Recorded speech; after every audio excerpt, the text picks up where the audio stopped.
So I'm delighted to say that joining us once again on the We Are West Ham podcast, friend of mine, friend of the podcast, is Crystal Palace fan and sports journalist, and all-round good guy, Max Matthews. Max, great to have you back on the show again, mate. Looking ahead to West Ham United against Crystal Palace at the London Stadium, Saturday, 3:00. Classic time to play a game of football between two classic Premier League teams. One to look forward to for sure, mate.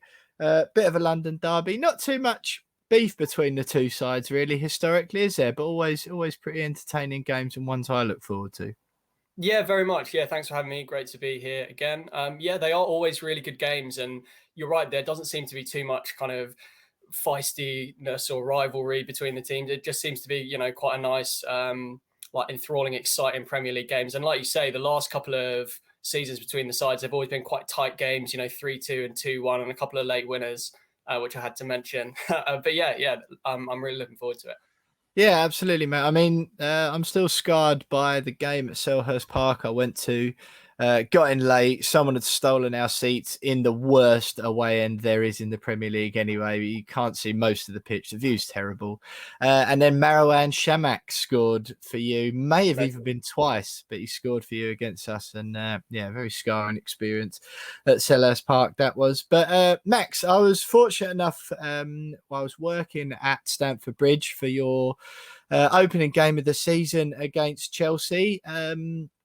No shame, to be honest, in losing at Stamford Bridge, and Crystal Palace's season, and most teams, to be honest, their season isn't going to be defined by a defeat at Stamford Bridge, because there's plenty of teams are going to go there and be on the end of results. 3-0 it was. I was watching Patrick Vieira for most of the game, seeing if he was as animated and boisterous as a manager as he was as a player, and that didn't turn out to be the case at all. But I think the game at the weekend, I suppose, 0-0 against Brentford, slightly more possession. They had double the amount of shots as you did, 3 shots on target to your 2. I know Ivan Toney missed a big chance as well.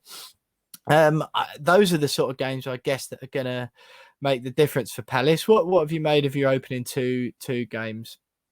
Yeah, very much so. As you say, our season won't be defined by results at Stamford Bridge. I mean, you probably need your full strength team. You need every player to be 8 or 9 out of 10, and Chelsea to be really off their game to have a chance. And I was saying to my dad earlier, we're probably missing our best defender, Anderson, our best midfielder, Gallagher, and our best striker in Benteke, who all returned against Brentford. And I think you really saw the improvement based off of that. But of course, it's taken us a bit of time to adapt to the very different style of play and all of that.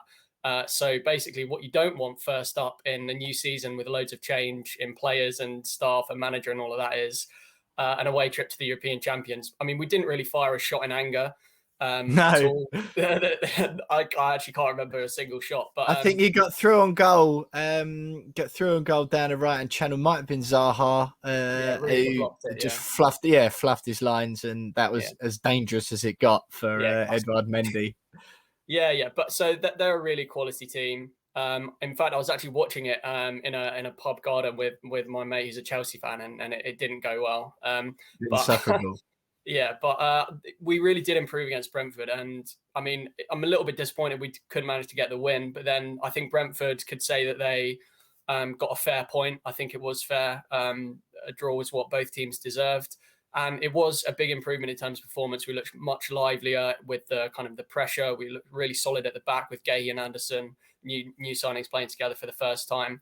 And yeah, although we have got a really tricky run starting with West Ham very soon, and maybe we would have wanted to get 3 points in that game, I think we showed enough improvement for there to be some optimism.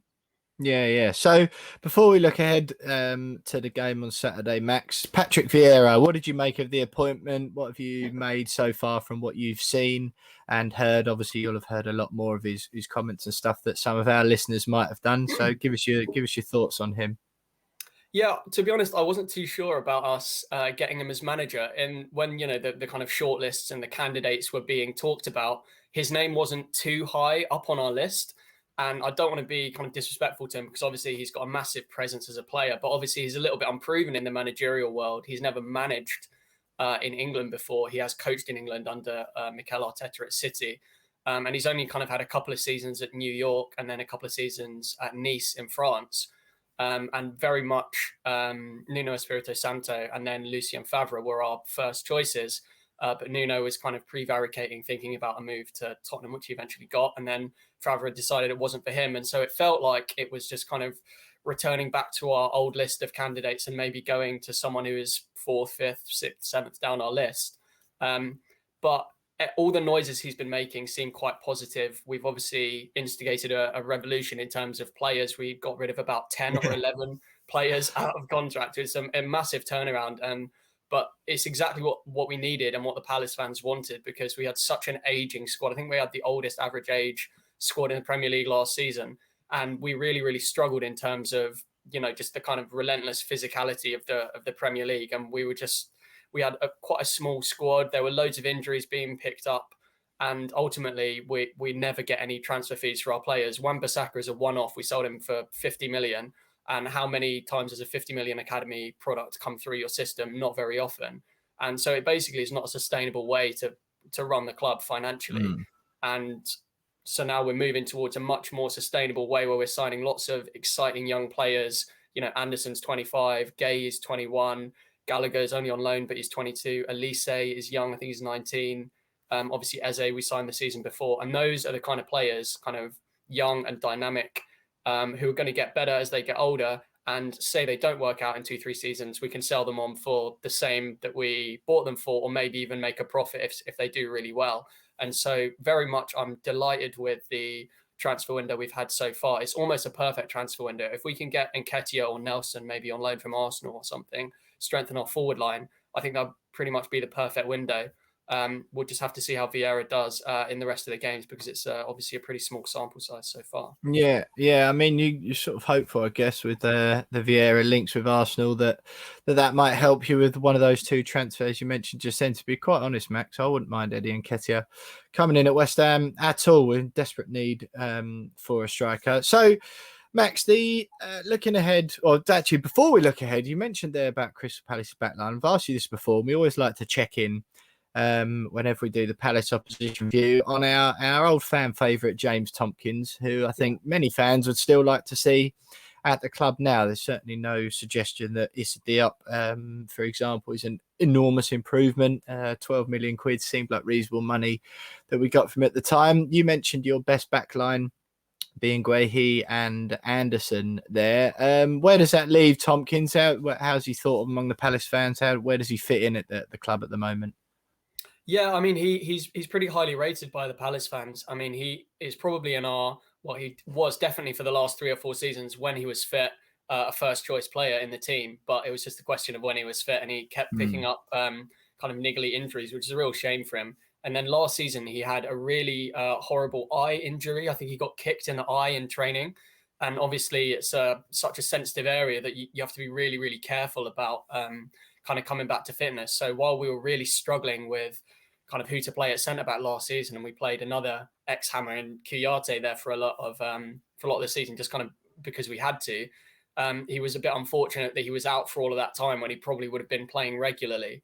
In terms of this season, I mean, I reckon Guehi and Anderson might be the first choice pairing, but Guehi is quite young. He's obviously still adapting to the Premier League. He had a good season on loan at Swansea in the Championship, but with the kind of schedule that the Premier League has now, I imagine it will be Anderson will be the real kind of bedrock and the foundation of the backline, and then it might be Guehi and Tompkins maybe switching it up a little bit. But he's very highly thought of.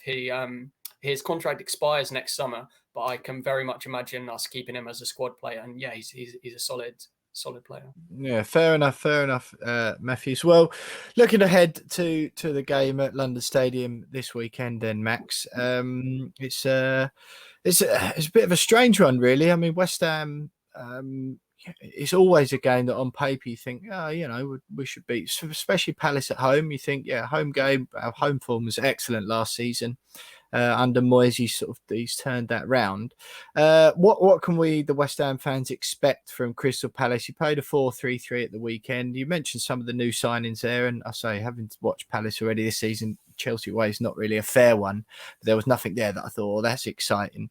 But you have got, I would say, sort of as an outsider, you're a more exciting team to watch if it's not against my own team. You know, I'd be more inclined this season than I would have in seasons past to watch Crystal Palace, the management change being one thing and the players as well. But yeah, what can style-wise, line-up, team news, all that sort of thing, what can West Ham fans expect from Palace visiting the London Stadium on Saturday? Yeah, it's completely fair enough that I think neutrals will probably want to watch us a little bit more this season rather than under Hodge somewhere at times that was a little bit kind of conservative and pragmatic. In terms of team news, I'd probably say you can expect pretty much the same lineup that was against Brentford. That's our strongest team at the moment. Obviously, we have Eze long-term injured, Nathan Ferguson the same. Michael Elise might be back kind of on the bench, but I suspect it'll be very much the same team. In terms of style, we saw exactly how the kind of team want to play against Brentford.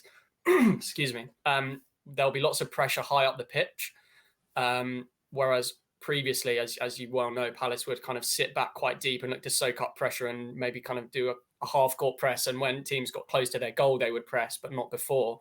That's very much changed. We look to get the ball kind of forward quite quickly through the midfield, especially through Gallagher, transitioning it up to our forward players. Benteke is always a threat in the air. So we are still targeting him with kind of long, high crosses from wide. I think Benteke might have scored a header in the last couple of years against West Ham. But yeah, Almost certainly. Yeah.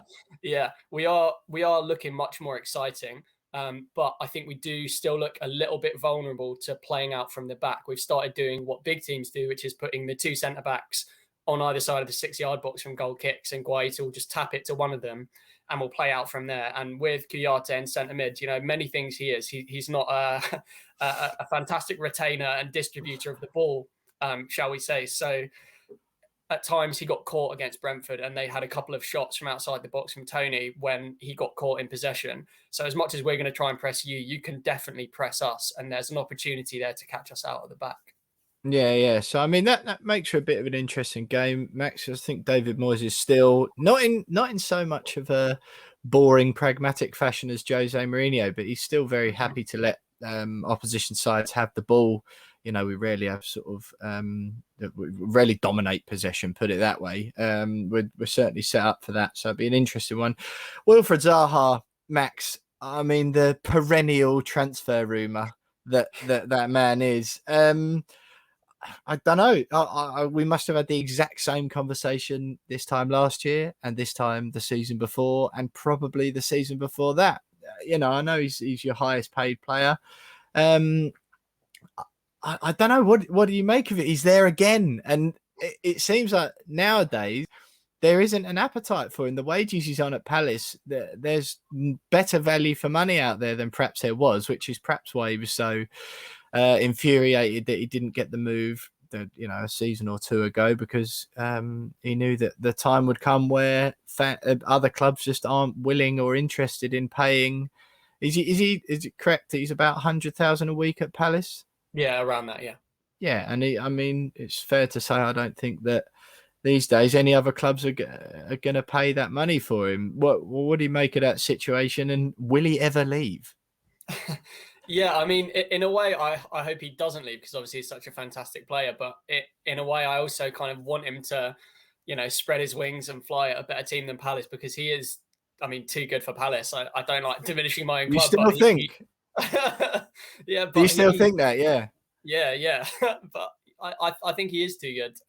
The trouble is now is that, as you say, his age is becoming a factor now because he obviously started out very young. And so even by the time he came back to Palace, where it didn't really work out with United, he was still kind of 24, 25. He was very much in the early stages of his career, had lots of room to improve. He's 28 or 29 now. He's maybe lost a very, very slight touch of that explosive acceleration and pace that he once had. Obviously, he's improved in other areas, his game understanding, his ball retention, his decision-making, his finishing, all of that. But he's maybe not as kind of as rapid as he once was. And teams are also thinking, well, am I going to get a return on this investment? Is it going to be a Willian situation where we buy him for 50 million, however much Palace are demanding. We give him 150 grand a week, and we get 1 or 2 good seasons out of him, and then he's stuck on massive money. At the same time, I think maybe teams have missed out in not getting him in his previous years. For example, Arsenal, famously under Unai Emery, I think Zaha was fantastic in a game that we beat them 3-2 at the Emirates. And Emery said, I want Zaha. He's a player who can change games now, presently. And the club wanted to get someone younger in Pepe. They spent 80 million on Pepe. 80 million on 72 million quid, yeah. And definitely, Pepe will maybe be better than Zaha in 5 years, but Zaha's been better for the last 7-8 years. So, I mean, I feel like that was maybe a questionable investment, and that was one that Emery had right, because I think Zaha would have been a really great signing for them at that time, and they could have got him for less than 72. But now, obviously, it's a bit late, having also bought Willian for stupid money, really. It's just his wages, isn't it, Willian? He's on, but I know what you mean, yeah. Yeah, so to be honest, I mean, we'll probably have the same conversation next year, and maybe the one after as well, because his name is just gold dust in terms of headlines for sports journalists and transfer rumors and all that. But I think it's probably becoming increasingly less likely that he's going to leave, just because I don't think a team is going to pay the 40 or 50 million that Palace want for him. Yeah. How long has he got left on his contract, Max? That's a good question. Probably 2 or 3 years. He did sign a 5-year one 1 or 2 years ago. So it's still a decent old thing. That is intriguing, man. Well, I look forward to doing the opposition view if West Ham are the opponents at Wilfried Zaha's testimonial in about 10 years' time, when he's still just played another 400 games for Crystal Palace, hating every minute of it. Well, look, Max, it's been brilliant having you on. Before we let you go, as always, give us a score prediction. Saturday afternoon, 3:00, West Ham v Crystal Palace. 60,000 fans back in the London Stadium, 3,000 of which will be the noisy South Londoners in the bottom right corner of the Sir Trevor Brookings stand. What are you saying? I hate to say it, I think it's going to be 2-1 West Ham. 2-1 West Ham. Nice one, Max. This is what we like to hear from our opposition views coming on to the West Ham podcast. Well, look, Max, brilliant speaking to you again. Max Matthews there, Crystal Palace fan and sports journalist, joining us for the opposition view. And